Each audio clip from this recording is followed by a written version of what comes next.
Hello, everyone. I'm Clark Cahill, Events Manager with the South China Morning Post.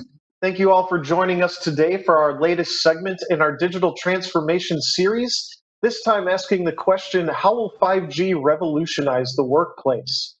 Our panelists today are Professor Whitman Hung, who's a Hong Kong deputy with the 13th National People's Congress, as well as Principal Liaison Officer for Hong Kong with the Shenzhen Qianhai Authority. Dr. Aglaya Kong, who's CTO with Henderson Land Holdings, as well as CEO and CTO of Exaleap. Kenny Koo, who's the Executive Director and CEO of Hutchison Telecommunications Hong Kong Holdings Limited. And Dr. KF Tsung, who's Vice President and Chairman of the IoT Committee with the Smart City Consortium. Moderating today's discussion is SCMP's Senior Production Editor for the Technology Desk, BM Perez. Before we jump into things, we need to give a big thanks to our gold sponsors for this series, Qianhai International Liaison Services Limited and Microsoft.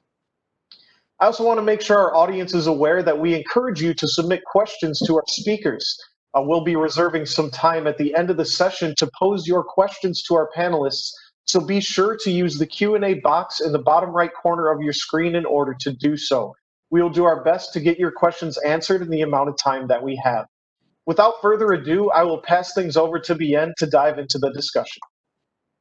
Good morning, everyone. And it's really great to discuss this new topic for our digital transformation series, 5G in the workplace. And of course, just to set the stage for this discussion, if big data is the new fuel of the digital era, consider 5G as the next set of pipes to deliver it. And as far as the standard-setting bodies estimate the capabilities of 5G, these would include supporting 1 million connected devices per square kilometer, 1 millisecond latency, representing the nearly instant time a packet of data takes to get from one point to another, greater efficiency in terms of power and use of radio spectrum, and a peak data download average of up to 20 gigabits per second. So to start off our discussion, I'd like to ask a question to Professor Whitman Hung. Sir, good morning. Good morning. Shenzhen officials announced in mid-August that 5G network deployment in the city has been completed, making it the first really major metropolis in China to offer the next generation mobile services at full scale. What does this mean for consumers and businesses in the city, sir? Okay, thank you, Bien. I think, well, personally, because of pandemic, I have not been able to go back to Shenzhen to experience the 5G yet. But from what I observed, there's a few things. Obviously, I think consumer experience, personally, I'm not sure if that's going to be a huge difference, because 4G, if we're talking about watching Bilibili and YouTube, it's probably sufficient enough. But there are, business implications, and also in terms of smart city implications, because as we all know, moving to Shenzhen itself has also gone into a smart city development since about 6-7 years ago. And there are all kinds of sensors monitoring, for example, traffic. In the past, obviously, we have all these cameras watching, 10 years ago, people complained about the manners of driving every time you cross the border. Nowadays, people remind each other we should obey traffic laws better, because it's much easier. It's definitely be caught in Shenzhen compared in Hong Kong. I'm talking about the cross border drivers. So, but obviously those are fixed cameras in the past. Okay, but in the future, with the availability of 5G, I'm sure these kind of monitoring device and sensors can be deployed in a more flexible way. At the same time, I think in terms of other industrial implication, I haven't been able to go into a factory and see, but I know there have been several developments in terms of what they call industrial internet, which is basically at a floor level with in the past there were some automation using Wi-Fi, but because Wi-Fi is there's some certain limitations. So now with the implementation of 5G, that can replace some of these devices using 5G, and that will make it much more flexible in terms of from shop floor to warehouse management, this kind of application. Thank you, sir. And may I turn the floor over to Mr. Kenny Koo? Sir, from the perspective of Hutchison Telecom, how will the wide implementation of 5G mobile services initially affect how people work and play in our fair city? Okay, thank you. Good morning to everyone. Morning. For Hutchison's case, let me recap some status of the 5G in town.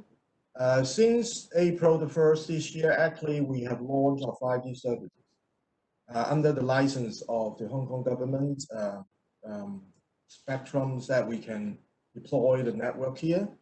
So back to your questions about what 5G means for the workspace in town. I think, as you mentioned earlier, that 5G has a differentiation from the previous technologies, in particular in the three features that you just mentioned. So I don't want to repeat that. But that will imply to several different application scenarios that we can share about what that will impact to our enterprises and different companies, for example. First of all, it's about like under the COVID-19 situation right now. So many workforces has to make use of the video conferencing, right? And that will provide a very high demand on the network connectivity to ensure the quality of the video and audio calls. So I think the low latency of 5G, that means to the quality of this kind of applications. That's very simple experience that I think everyone nowadays can experience that. And secondly is that because of the devices of 5G will be becoming more and more popular. I'm not talking about only the handset, the smartphone, or even the tablets, all that, but also about different IoT devices, the wearables, the biometric connected attendance system, for example, digitalized employees identification cards, the door access cards, for example. So all these kinds of devices will provide, as you mentioned, that the multiple and a huge amount of devices connectivity, so as to collect a huge and very vast amount of big data. And that will help the management of different enterprises and also to provide insights to enterprises how to plan forward their operation so as to improve the efficiency, the effectiveness of certain programming and all that. So I think 5G can provide that value as well. So I would like to summarize in 4 areas that we could think about how to make use of 5G for an enterprise to transform digitally your workforce in different areas. For example, first of all, is 5G will make the big data and artificial intelligence more commonplace. As I mentioned, that the current significant barriers for the AI or the big data to work out has been the lack of powerful connectivity. So 5G solves that problem. And huge data sets, storing, processing, and even visualizing on the cloud requires a very high-speed network, and also the mobility. So nowadays, 5G can provide that conditions. And the second one is all the communication will become what we call UC, Unified Communications. That means in workspace, the collaboration stack next to the individual on the value chain, consider like an example of the file sharing through emails nowadays. And different stakeholders may, have to forward to arrive the final version in a workspace environment. But 5G can provide a very simple single platform to be shared, the documents and the working files in real time almost. And the data-heavy files or videos even can be transmitted on the cloud through the 5G. So that will provide a unified communication possibility.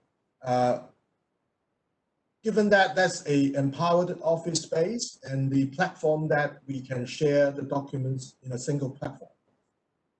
The third is about the network slicing technology in 5G. This is the first time in the mobility technology. In a simple words, that's the foundational concepts about behind the rise of 5G. Mobile carriers like us can slice the network for the enterprises in different tracks or dedicated to a specific application or service or device. For example, in the 5G workspace, we can enable separate networks for personal devices and workstation without having to deal with different carriers like fixed line or Wi-Fi or mobile. So I think this is a very important enhancement down the road. And the last but not least is 5G will make remote working more accessible than before. So I think everyone can experience nowadays in the COVID-19 like what we are doing now with the webcasting. I think that's very important for the connectivity to be very stable, very high density, high resolution. For example, recently we have launched a 4K broadcasting solution. So that will help those people who are work from home or they have a new business model to do live broadcasting, the Facebook Live, the IG Live, as a small and medium size or even the individual entrepreneurs. They can make use of the technology to disseminate the video and high quality up to 4K, even 8K quality with interaction and the e-commerce capability to generate different and new business new propositions. So I think this technology can have many different possibilities down the road, but that needs the professional of the technology to enable the entrepreneurs or the enterprises to get the know-how and understand better about what and how to do it. So that's why my company also has a specific task force across different functions, including technology and sales and marketing and product development, so as to help the enterprises to understand the technology and then get to know their requirements and then provide the right solutions and with the right budget so that can realize in a very practical way.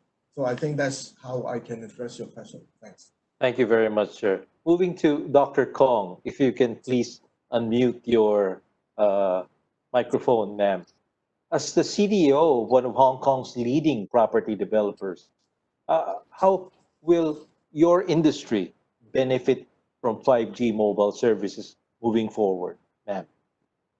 I see that. Thank you very much. Good morning, everyone. I think that 5G is going to help the building or the enterprise building industry quite a bit. A couple of things that I see is that currently, with Hong Kong and Asia, there are lots of high-rise buildings.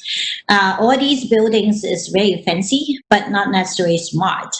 The reason is that, there is a lot of disjoint systems within the building. So, for example, you have light control systems, HVAC, air conditioning system, fire hydrant, etc.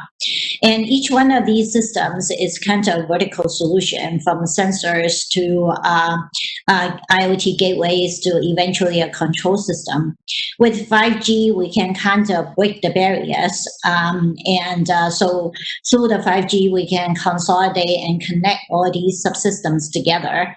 And through the AI and data analytics, we'll be able to identify where the inefficiencies are and then drive, energy efficiency and also utilization efficiency. So that's kind of low-hanging fruit.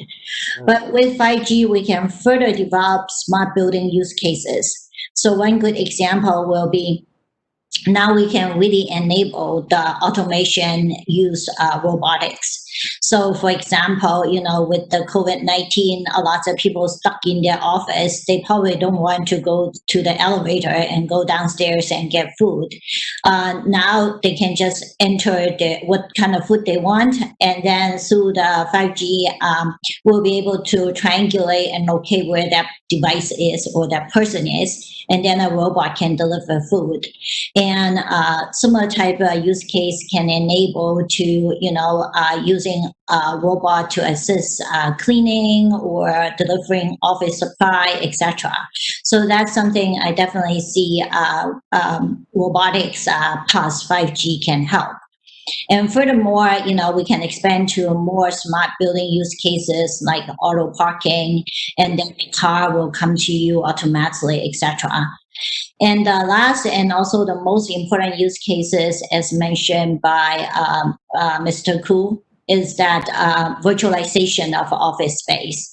Because with the COVID-19, it kind of drive the remote work trend much faster than we initially expected.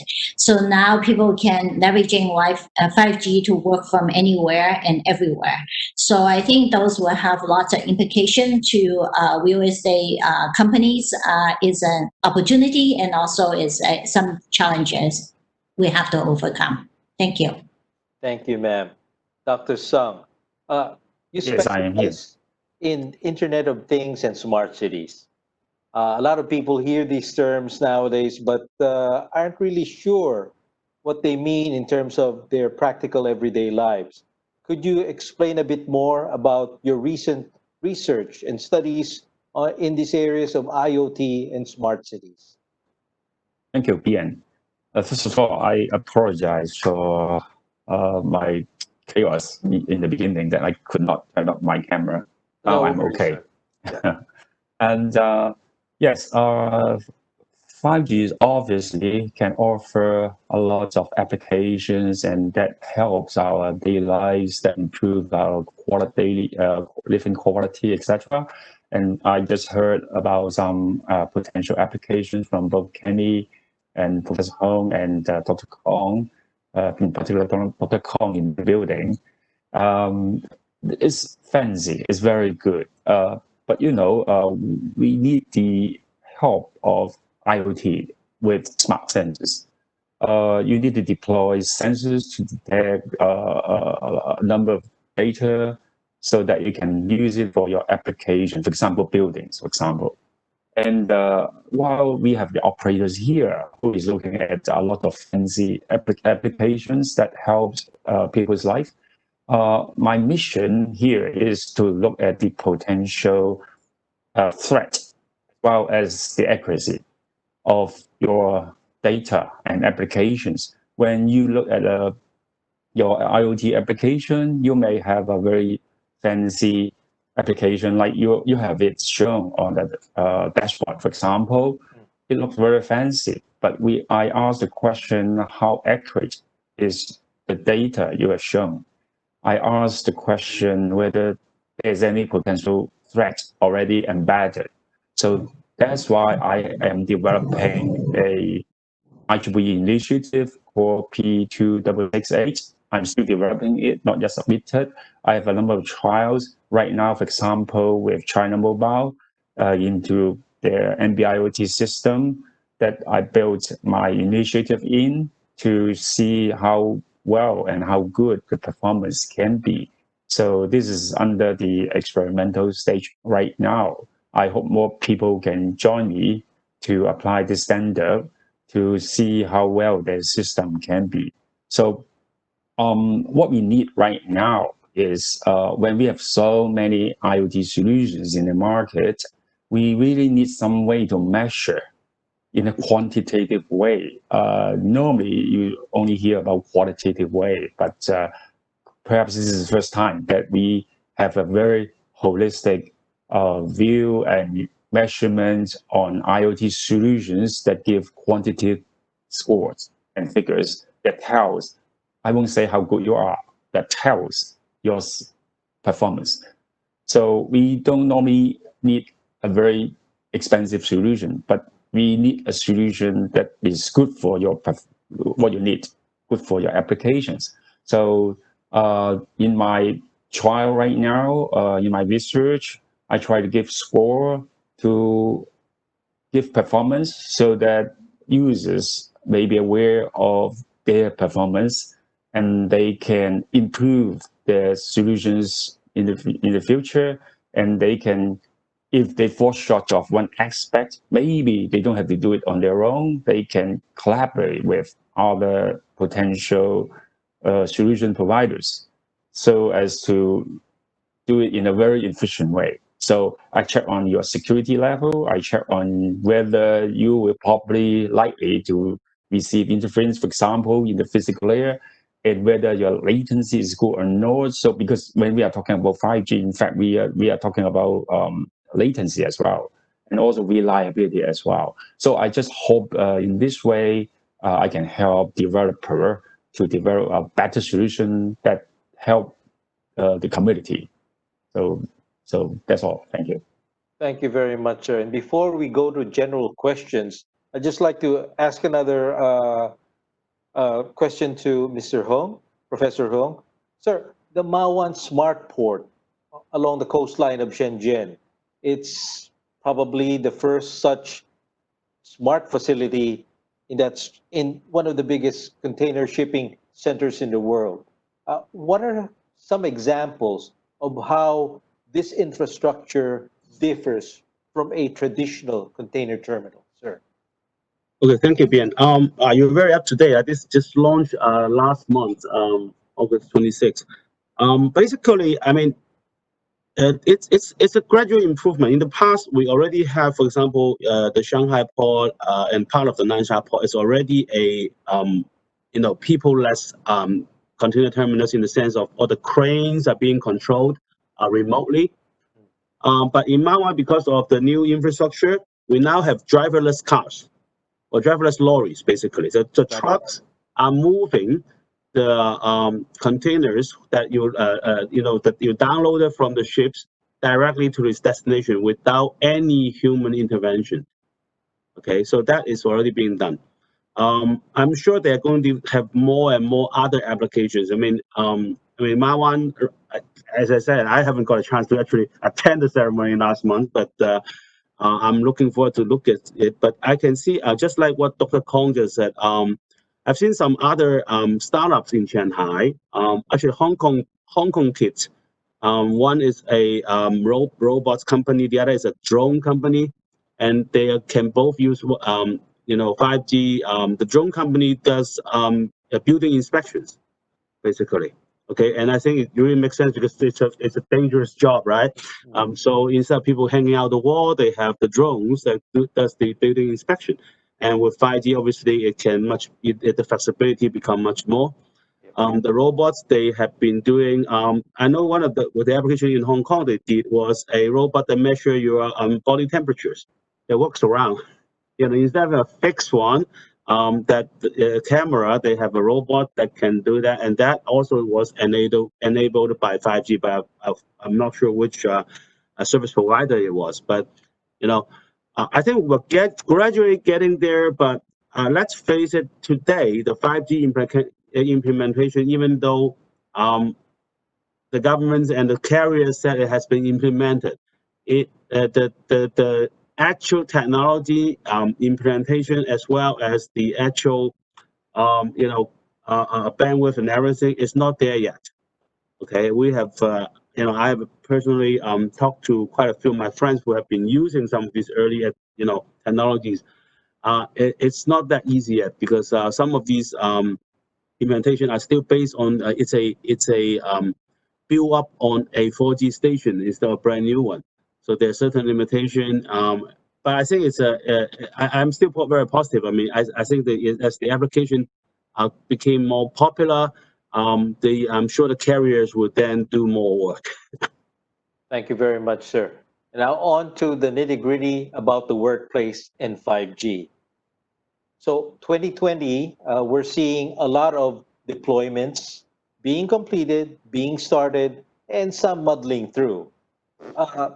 What questions, if I may ask each one of you, what questions should corporate leaders be asking to gain a better understanding of how 5G can benefit their business? Let me start off with, I guess, Dr. Kong, please. Thank you. I think that from the corporate perspective, a couple of things is very important to pose the question. One is that we have a lot of existing network already. So many corporates have, fiber, Ethernet, Wi-Fi, and many IoT technology already implemented within the corporate. So the cost of 5G is actually quite high. So so we have to kind of pose the question: is that what the benefits of bringing into 5G and how it's going to, monetize existing infrastructure? That's the first thing we need to ask. Then the second thing is also very important is that what 5G brings what's the benefit that 5G brings that which is going to, justify for the replacement of the existing network. Yes. Then the third question will be, let's assume that it's not a compete with and replaced, then how is the 5G network is going to work with the existing network? So I think those will be the important questions. But I do see there is quite a bit of benefit that 5G will bring. For example, it will be consolidating of all these networks into one. So at theory, it's going to simplify my IT by a lot. So instead of have 5 or 6 groups, I will going to have one group. So those will be the questions we have to wait. In the end of the day, is the return of the investment. Thank you. Thank you, ma'am. Dr. Zhang, please. We obviously will help the community, in particular, that will help or drive more innovations. You just consider if we have much wider bandwidth, and that could nurture a lot of potential advanced development.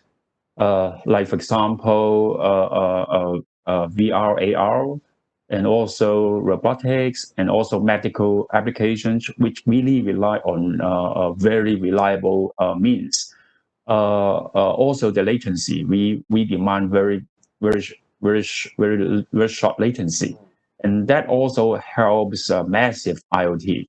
And if we can help massive IoT, that really turn the city to be very smart, though. But of course, at the same time, we also have to look at the challenges, because distance could be a problem at the moment, as Dr. Kong just pointed out that it's quite expensive. So when we would like to deploy a massive, massively, so what sort of course are we looking at? And whether it's extremely reliable, I don't mean that the scheme is not reliable. I mean, in terms of distance, and when the car is driving very fast, and what about the data robustness? So we have a very high hope that 5G can do with a lot of applications. We have also to look at the potential threats and challenges that come up with. So we need to trade off at some point. But of course, as Dr. Kong also mentioned, into the building, she's looking at a lot of very good applications, for example, positioning. But this is not easy, though, in my experience. But still, there's high hope when we have 5G. So this is how I look at 5G. Thank you. As far as the carrier is concerned, sir, Mr. Koo, what do you say to corporate chieftains when they ask you how 5G could benefit their businesses? If you please. Okay, thanks. I think I heard what Dr. Kong and also Dr. Zhang's comments from the entrepreneurs or even the enterprises executives' perspectives, how you address these concerns. I think first of all is I would suggest a simple way to address this concern by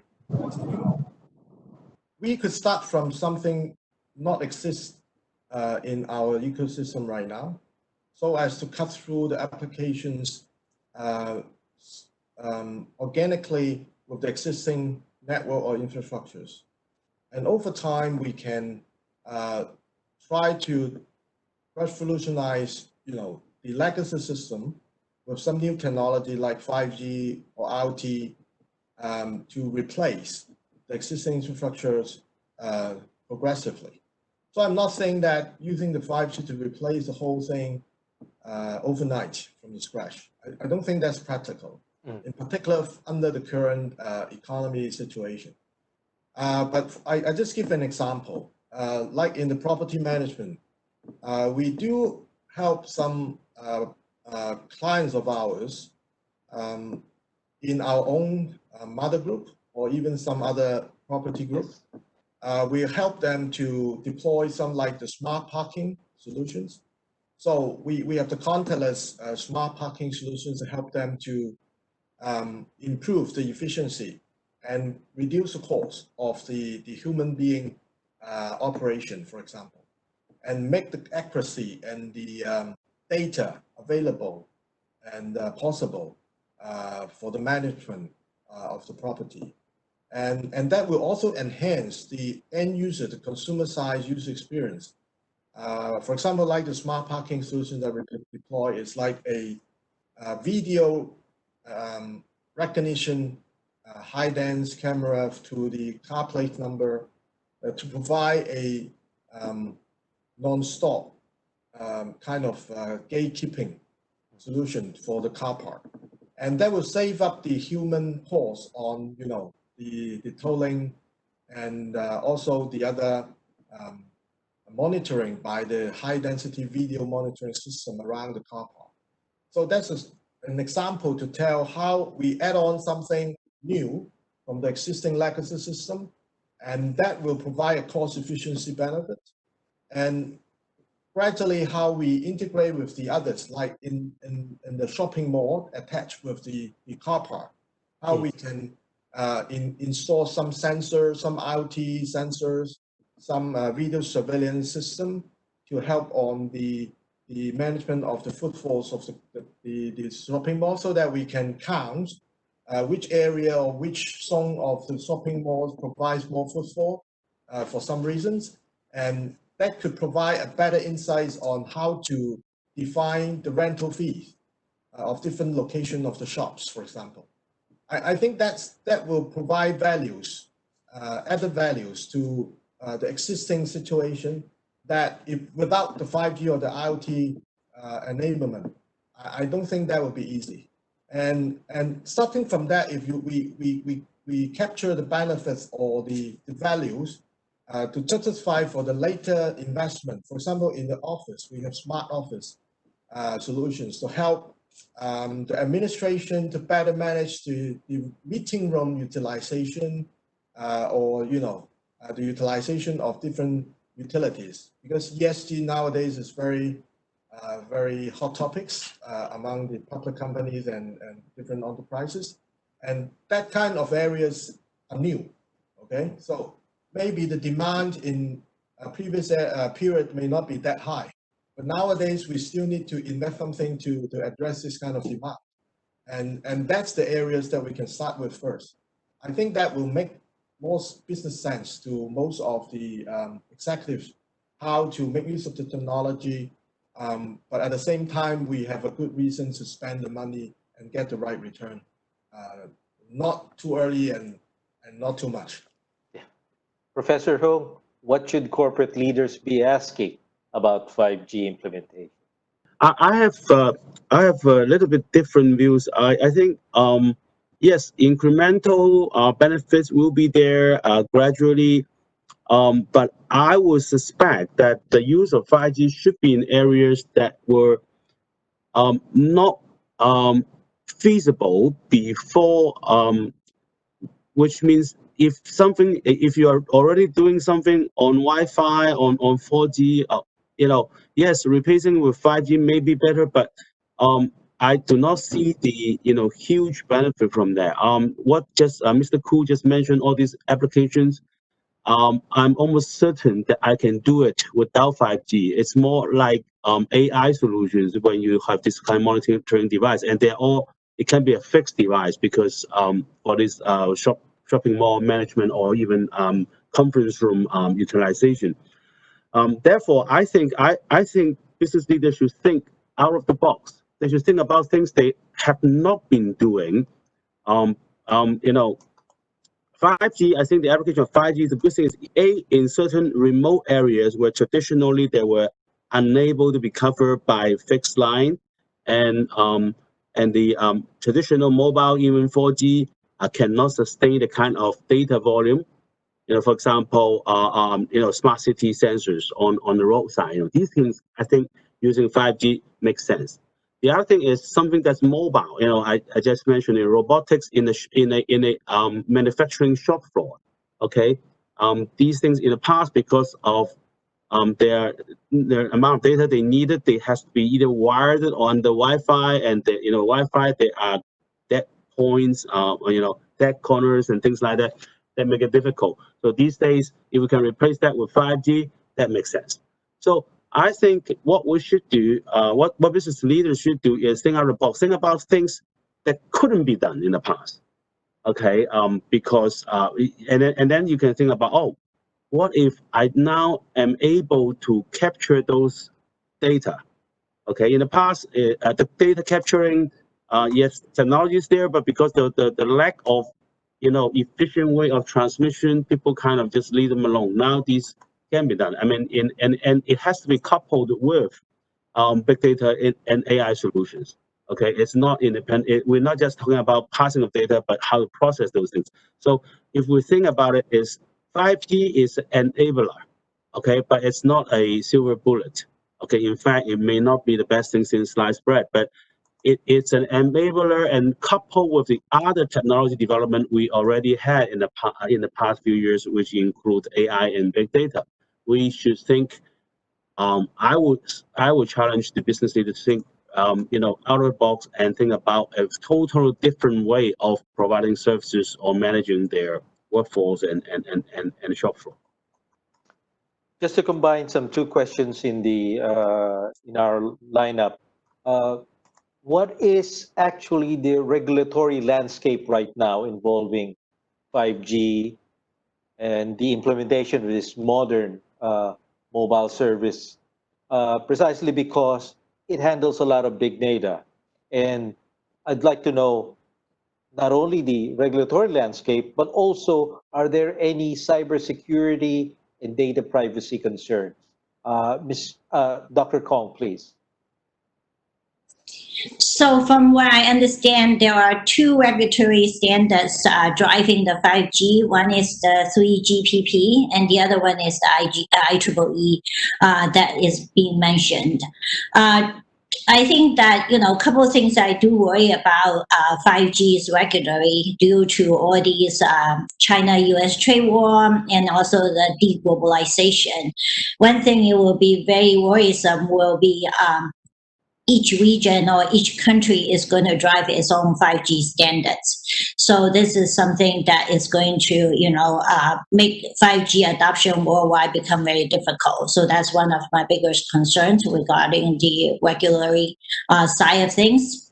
As far as security, the way I look at it is that, as you mentioned before, 5G is just one of the means to get data from one end to the other. It's a pipe. To look at security, we have to look at security in a holistic manner. So, for example, is your device secure? Is anybody hacking your device? Is the data secure when it's transporting through a different type of network? And the network can be Wi-Fi or Ethernet or 5G. And then how your data is being used. So I think that all this, we have to look at it. So to me, when we look at security, it cannot just look at 5G security. We have to look at the device security. Is your data being encrypted? Is your data being tracked by blockchain? Is your data, being used in the right way? Is people sending wrong instructions over the network to make the device break? To me, I think that we cannot just look at 5G security as its own. Thank you. Thank you, ma'am. Dr. Sung, please. Yes, Dr. Kong just gave a very wonderful answer, but I just would like to supplement a little bit. For example, Dr. Kong talked about the data extracted from the device being blockchained. Yes, this is very good. If you have blockchain, we can keep track of all the transactions and record. Then there's still one point. The root data from the sensor, is it absolutely accurate? We don't know yet. And this is, there is no standards on smart sensors right now in the world. Still no. So this is where I am working on. So I'm bringing in P2668 together with 1451, which evaluate the sensors. This is part of my initiative. 1451 is on smart sensors, but then the overall system, including blockchain and security, that will be under 2668. So Dr. Kong just aroused one very good question: the data being blockchain, but then still the original data accuracy has not been fulfilled yet. And this is how we come in. And also, 5G is supposed to be quite secure though. But when we are living in the IoT world right now, we are going to have billions and tons of IoT sensors, smart sensors. And these sensors, when the information is being carried into a very secured, originally very secured channel like 5G, then the sensors, when the sensors is no standard, and yet there could be some false data that is being able to be picked up, as well as some unknown things already embedded in the sensors, that all this potentially insecure data has already been embedded into the sensor data, which will be carried through the very secure channel of 5G. So in that case, I said possibly that may turn the originally secure channel of 5G into insecure data channel, simply because the root data may not be protected very well to start with. So that's why we need to evaluate the system end to end and from the very root, like from the sensors. Because when there are lots of IoT sensors, this will appear in the market very soon, or even now. So this is how I come in to evaluate all this to help, hopefully. Okay, so Dr. Kong is correct. And also, the other point is privacy. When we carry all this data, although it's being encrypted, partly encrypted, still, the privacy, you need to tell people what sort of privacy is provided. So one of the questions from the audience is whether should this data, this is the questions from Robert, and whether should this data be sent to all developers. The answer is, of course, we need to provide privacy as well. And also that depends on the administrative decision to see in what way this data should be sent or should be provided to individual developer and users. For example, some developer may have a certain level of authority that they could receive some sort of data. So all these things, we need to have a very careful consideration down the road. So I just hope when we are doing 5G, which is supposed to be very good, I'm just there to help to make sure this is an accurate system, secure system with privacy. So I hope this will help. Thank you. Professor Hung, your take, please. Okay. Well, I think just like Dr. Kong just said, I mean, cybersecurity is always a concern, but it's really adding one more onto 5G doesn't change it that much. I mean, we still it's more about disciplined and being able to always monitor and things like that. I would like to talk about data privacy. I mean, data privacy, I think, is going to be a concern. And when you talk about regulatory, for example, how is data privacy being managed in Hong Kong? The laws in Hong Kong is different compared with the one in mainland China, for example, and also different with Europe and different. Each country is putting its own data privacy laws. I think ours needs to be updated in Hong Kong because no, we were the first in Asia to put a law in, but that also means it's a bit outdated. Okay. There is a lot of discussion in the big data circle about, when we talk privacy is one thing, the ownership of data is important. Okay. If I go and if a data is generated because of an action I did, does the data belong to me or does the data belong to the one that captures that data? Okay, there's been an ongoing argument. In Shenzhen, I know they are putting some new, it's not a law, but it's regulations out that's pointing out that the owner is actually the person instead of the one capturing the data. Okay, if that is true, that actually provides a total different landscape in terms of privacy and data protection.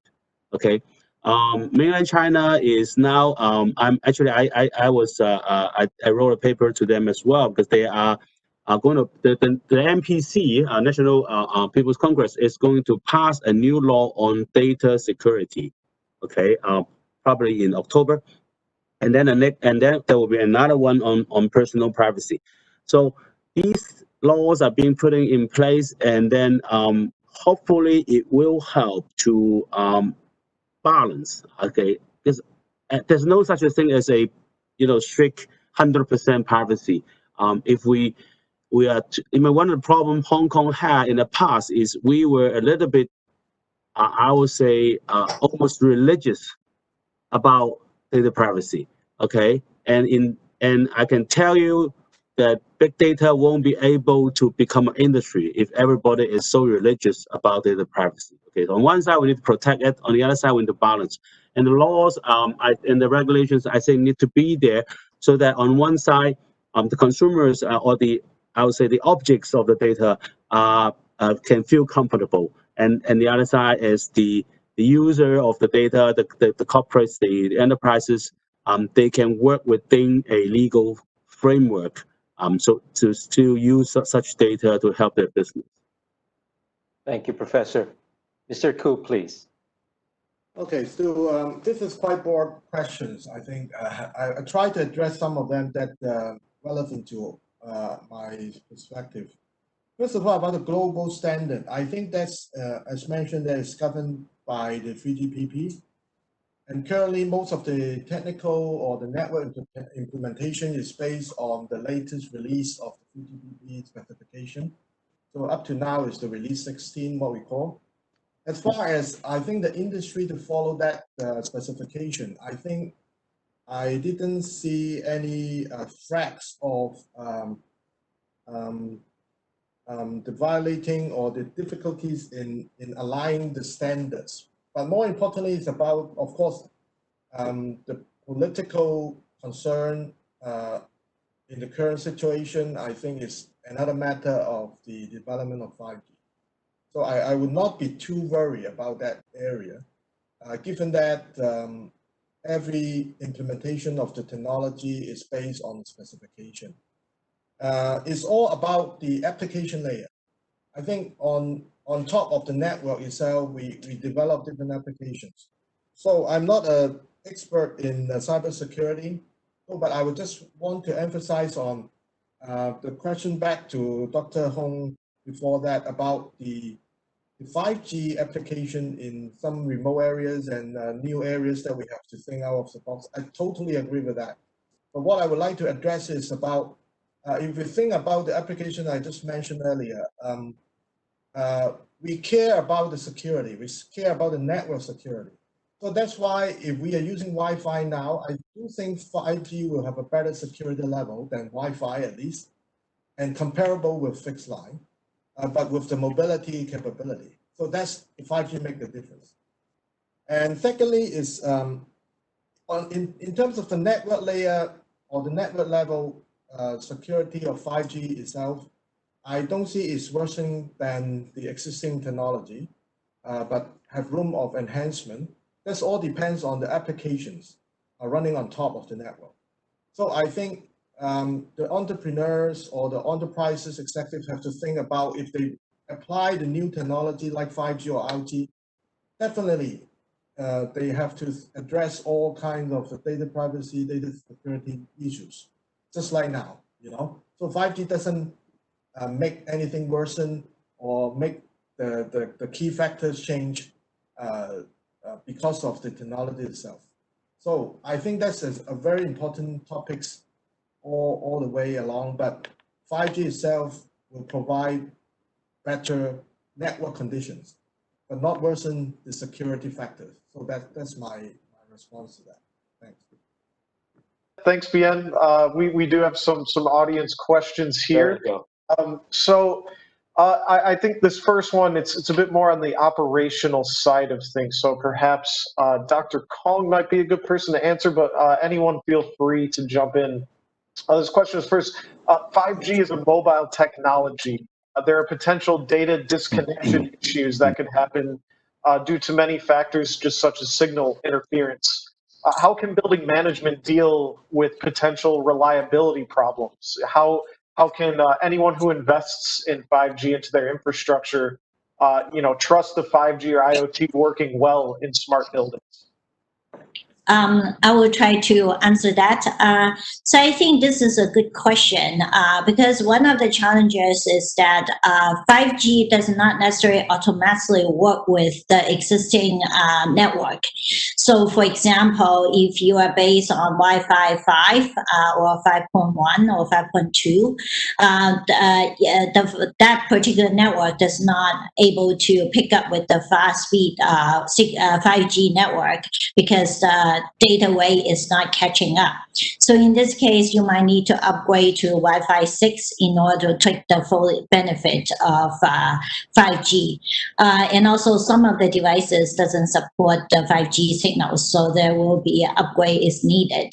So I think that, as many of our experts pointed out, when you implement or leveraging 5G in existing building, you have to probably start with, hey, is there a particular use case I want to leverage 5G? So for example, I'm just using 5G to drive my robot. So in this case, you don't have to worry about, interacting with the existing network. But if you do want to create a mixed environment, then there will be those considerations you have to worry about. Dr. Tsung, do you have anything to add as it pertains to this question?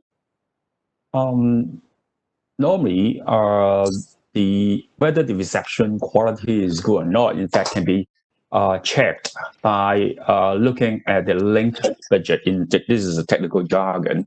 So I think the operator can ensure the link budget work very well. They can do that.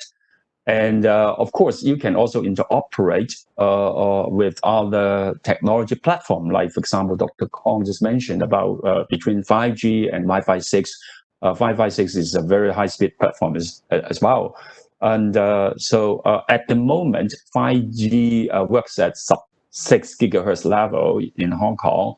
And the data rate is much better than 4G, of course, but still not as good as those high-frequency 5G, like 26 gigahertz 5G.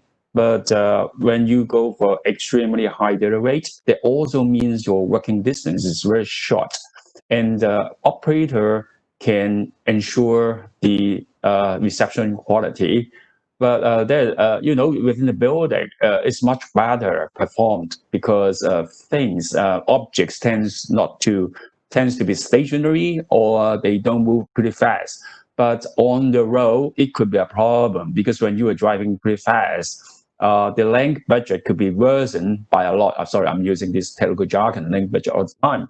But it really means it's some way to check on your signal strength quality. So if in a building, like, for example, Kenny also mentioned smart parking, where the car doesn't move pretty fast. So I think this is an exceptionally good example of applying 5G. So I think building smart car part, this sort of application, 5G strength of 5G could the 5G can cope with this kind of application quite well, though, in my feeling. Okay. Thanks. So another question here. Maybe we can go to Professor Hung first on this. As you'd mentioned earlier about thinking outside the box. So this relates to jobs in general. Do you think the full implementation of 5G could do away with certain types of jobs that put a lot of strain on workers, for example, mining, industrial, or agriculture sectors? What could be the overall impact on jobs? I think there hasn't been a study yet, but I will think yes. For those, but it's in conjunction with robotics. Okay, so for those area where we're implementing robotics because the working condition is not good for human, yes, definitely 5G can help. You just say mining or. I know of a company that's underwater cleaning of ships. Okay, a robotic company.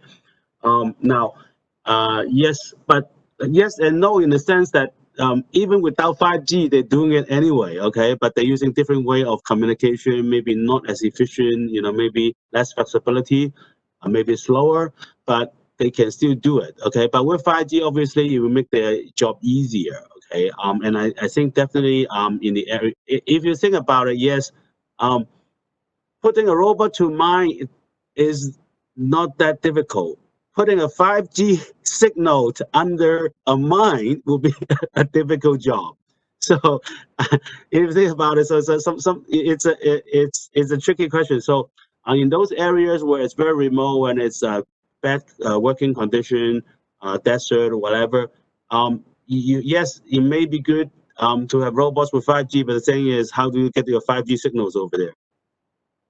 Thanks, excuse me. Thanks, Professor Hung. So another question here. We do have, by the way, a lot of questions coming in, so I apologize. We probably will not have time to get to all of them. I'm kind of jumping around here, but I'll send this one to Mr. Koo. This question, the audience member says, is more related to the mainland China landscape versus Hong Kong, but feel free to describe Hong Kong as well. Will carriers see, or do you foresee carriers seeing much higher revenue from 5G? If yes, where would you expect this new revenue stream coming from? If no, how long do you imagine that loss could turn around? I think my answer definitely is yes, because otherwise we will not invest, right? And but that's a good question, how to make it happen and how to accelerate that return on our investment. I think first of all, 5G will provide a different user experience on the consumer front. So of course, customer will think about why I have to get the video or the file downloaded so fast, right? But if you think it back from when we did the 3G upgrade to 4G, so no one knows what 4G is for. I think that's the same generation shift experience like before. As far as some good devices, killer applications available in the market, so the people will perceive that values. Just like what we think back, like 3G, we were not using the phone to look at TV or video so frequent, even though we might have done that a little bit, but not that common like nowadays. Everyone uses their phone to watch YouTube or different videos, right? And that drive up the data revenue of ours tremendously. I think that's one key opportunity. And more importantly, it's on the 2B market. As we mentioned, in different vertical applications, there's huge room for development. Something new, something replacement, something, try to make new values. So I think that will provide the operators like us to increase the corporate solutions revenue streams, just like what we have enjoying a very good growth year on year in our recent interim results announcements. That proves actually that a lot of opportunities for us to monetize the network as a product or a platform or whatsoever. Because echo back a little bit earlier that actually for the network availability, that could be another product or revenues that we can guarantee or provide to enterprises by a private network or network slicing solution that I've mentioned earlier. So that will provide a very good new landscape or ecosystem for the enterprise to develop their own application. And that will help us to monetize the network. So I just simply reply like this. Thanks. Thanks, Mr. Koo. So as we're running out of time here, I think we have enough time to ask one more question, and I'm going to pose it to Dr. Kong. So sorry to put you on the spot here. This is a question that a few people have answered just around the notion of U.S. sanctions on Chinese high-tech companies and how it could reshape the 5G industry. And just to make sure, you have kind of a short question here. I'll ask, what are the real impacts of that? What are the areas that people should be looking out for that will genuinely might be impacted? And then which areas might not actually be affected too much? If you can try to give a short answer to that. I think that there are a couple of fundamental technology will be impacted. Definitely is around, the use of CPU technology, because with now NVIDIA is acquiring ARM, we basically left with both x86 and ARM are owned by US companies. And so that is going to impact the entire computer industry fundamentally. So I will highly recommend that we look into RISC-V technology. It's an open source CPU technology. I have a lot of focus to drive that CPU architecture for China. And, on top of that, of course, we are not able to manufacturing chips. So despite even we solve the CPU architecture problem, so China and, all the related industry need to figure out how to fabricate our own chips. So another thing I will also pose a question back to the audience is that I feel that we spend a lot of time talking about 5G. I feel that we should look beyond 5G because to me, I believe that the next generation of networking should be low orbit satellites. So I call it 6G. So if you look at US, Elon Musk is putting a lot of focus on pushing Starlink. I think we should do the same thing. I know China's government is pushing for that. If we go to 6G, a lot of the problem we mentioned actually will be solved. So that's kind of a long answer to a short question. Sorry. Thanks, Dr. Kong. Well, everyone look out for 6G. We can barely wrap our heads around 5G at the moment, but maybe that's down the road. Well, thanks, everyone. Unfortunately, that is all the time we have today. Obviously, need to give a big thanks to all of our panelists for taking their time out to share their thoughts and expertise. Professor Hung, Dr. Kong, Mr. Koo, and Dr. Tseng. And of course, big thanks to BN for his excellent moderation. Also, a big thanks to our gold sponsors again for this series, the Qianhai International Liaison Services Limited, as well as Microsoft. So to our audience, looking forward, the next discussion in our digital transformation series will cover the topic of how AI and automation may affect jobs in the future. That will be taking place on November 25th. For more information on that, you can visit digitaltransformation.hk, or you can scan the QR code that you currently see on your screen. Thank you all for joining us today. We hope you enjoyed the chat, and we look forward to welcoming you next time. Thank you. Thank you. Thank you. Bye. Bye.